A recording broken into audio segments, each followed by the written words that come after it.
আসসালামু আলাইকুম। Ghost team official পক্ষ থেকে প্রতিদিনের মতো শুরু করছি নতুন একটি ভৌতিক ঘটনাটি। ঘটনাটি যেভাবে লেখা আমি সেভাবে বলছি।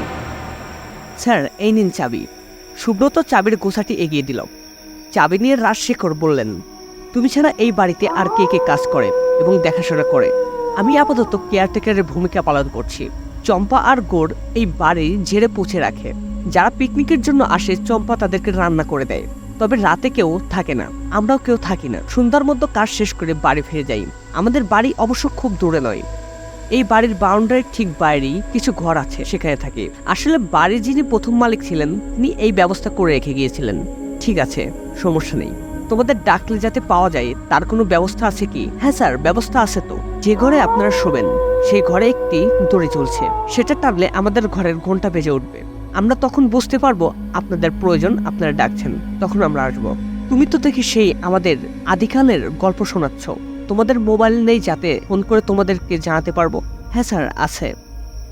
তবে বুঝতেই তো পারছেন গ্রাম অঞ্চলে তো সন্ধ্যার পর ভালোভাবে টাওয়ার কানেকশন পাওয়া যায় না। ও হ্যাঁ, ঠিক আছে। তা তুমি এখনই চলে যাবে? তা কেন স্যার, আপনার রাতে কি খাবেন সেটা বলেন। চম্পা আপনাদেরকে বানিয়ে দিবে এবং ঘন্টাখানিক পর আপনাদের খাবার এনে পৌঁছে দিয়ে যাব। রাজর বন্ধু অনিমেষের দিকে তাকিয়ে বলল, কি হে, রাতে কি খাবে? এরকম ব্যাপার জানলে খাবার কিনেই নিয়ে আসতাম আসার পথে। উনি বললেন, তবে অত চিন্তা কিসের? ও তো বলেছে রান্না করিয়ে দিয়ে যাবে। তাহলে বলো কি খাবে? বেশি আর লুচি আর পাঠার কষা মাংস আর একটু গা গরম করা পানি। তারপর সুব্রত দিদিকে তাকিয়ে বলল, কি হে, হবে তো? হ্যাঁ হ্যাঁ, আমি নিয়ে আসবো। ঠিক আছে, তাহলে তোমরা এসো, আমরা একটু ঘুরে দেখি বাড়িটা কেমন।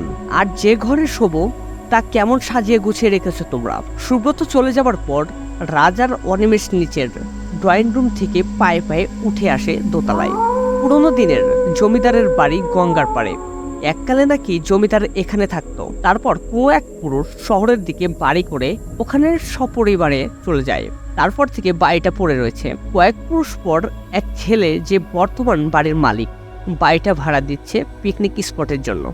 এত বড় বাড়ি দেখে শুনে রাখার খরচ প্রচুর। বাড়ি ভাড়া দিলে কিছু টাকা তো উঠে আসবে, তাই এই ব্যবস্থা। বাড়ির ভেতর পা দেওয়ার পর দুজনের মনে হচ্ছিল যেন সত্যি জমিদার বাড়ির আমলে এসে উপস্থিত হয়েছে। ওদের ঘরে এসে উপস্থিত হলো ওরা দুজন। বেশ উঁচু রাজকীয় খাটের শুভ্র সপের বিছানা পাতা, তার সাথে বালিশ কোল বালিশ সব আছে। জারবাতি জ্বলছে। এক মায়াবী পরিবেশের তৈরি করা হয়েছে এই বাড়িটি। পাখার সুইচ দিতেই বেড জুড়ে পাখাটি ঘুরতে শুরু করলো।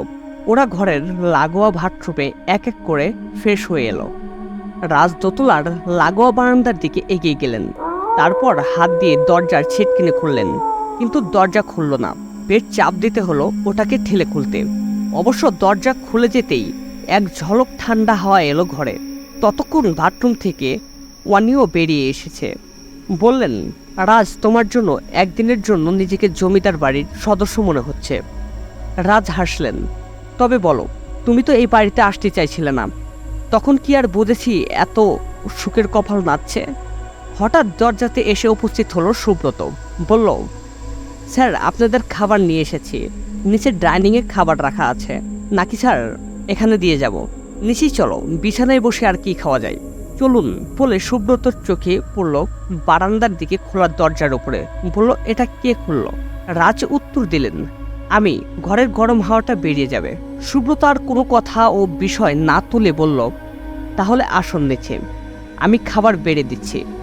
নিচের ডাইনিংয়ে এসে ওদের চক্ষু ছাড়া বড়া। যা বিশাল এক ডাইনিং টেবিল, পাতা মনে হয় একসাথে জোনা 30 লোক বসে খেতে পারবে। তবে অত লোক এখন না খেলেও টেবিল কিন্তু আগের আমলের মতোই সাজানো। ওরা দুজন এসে মুখোমুখি বসতেই সুব্রত খুব সুন্দর করে সব সাজিয়ে দিল। তারপর বসে বসে খাবার তদারকি করলো।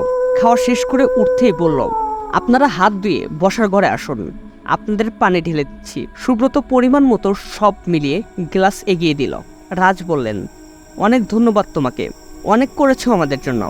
আর থাকতে হবে না, রাত তো অনেক হলো, এবার তুমি এসো।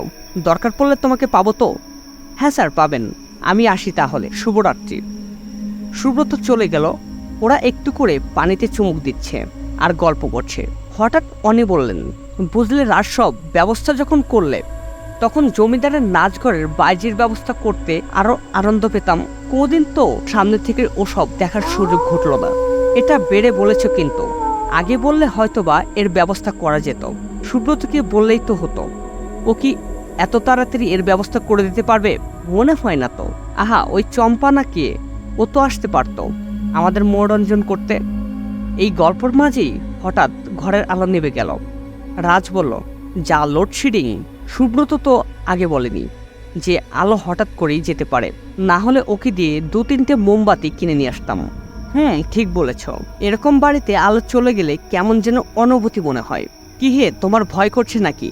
ঠিক ভয় নয়, তুমি সেই আগের মতোই ভীতু রয়ে গেছো। জানতাম না। কথার মাঝে কিসের যেন শব্দ হলো ঘরের মধ্যে। ওয়ানিমের জিজ্ঞেস করলো, কিসের শব্দ ওটা? কথার শব্দ নাকি? তুমি শুনতে পাচ্ছ না? কিন্তু আমি যে ঘুমের শব্দ পাচ্ছি। কোথায়? আমি তো কিছু পাচ্ছি না। ওই শোনো। এবার রাজও শুনতে পেলেন।